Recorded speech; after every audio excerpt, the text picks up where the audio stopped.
Again, it's a matter of emphasis that, to be a business consultant or to, work with people who to make their business life better, to teach them to scale their company is a different set of skills than to teach somebody to quit smoking or to have a better memory strategy.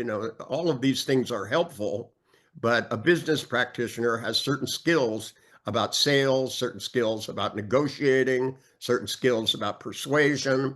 There are certain things that you need that again give you a greater sense.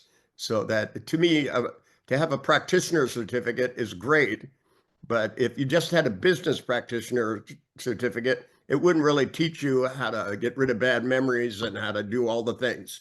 They're different courses and they have different emphasis. And the emphasis depends upon the application of the person that's going to use them. If you're going to use it to make your business flourish, or you're going to use it to make your personal life flourish, those are different things. And it's not that they're not similar in a lot of ways and use a lot of the same techniques, but they apply them in different ways. So I recommend that people do them all, and most of the time I recommend they do them more than once because I don't think you can get it the first time around. I've had people come up to me and go, I already did the practitioner, and I'll ask them 5 questions in a row they can't answer. And it tells me that, they may have been in the room, they may have done the exercises, but there's a lot of nuance to this stuff. And if you want to become highly skilled, I've spent now 55 years and I don't feel like an expert. So it's one of those things, I went to all the best people and learned from them and then kept going. And, I didn't just go see Milton once and said, did that, done that. I wanted to be able to do all the things that he even claimed that he did. I read every journal article, and he wrote a lot of journal articles. Most of those are available in Advanced Techniques of Hypnosis and Therapy, edited by Jay Haley. And I went through and tried every single thing that he said that he could do. And I got a little book called Time Distortion that Milton wrote with somebody else, and he did some very odd things in that, and experimental hypnosis. And I tried them all to see if I could do them. And sometimes the first time I couldn't, and then I'd go back and ask Milton, how did you do this? Demonstrate it for me so that I could see how it's done.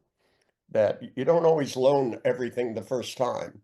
So when it comes to these courses, there's a real difference between having a certificate and really mastering it, because it's not that you become a master practitioner. You have to master being a master practitioner, and master being a practitioner, and master being a business practitioner, and master being a hypnotic practitioner.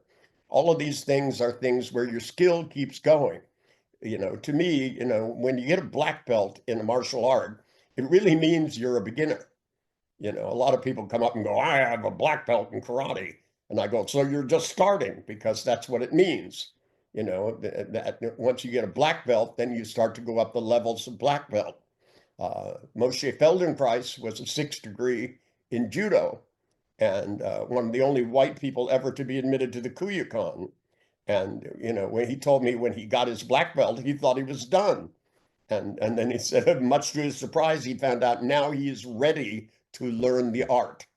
And there's a difference between having a certificate and desiring to be great at what you do and acquire the skills. Many of the people that come and assist in my courses have been to 20 of them, and they're still not done learning.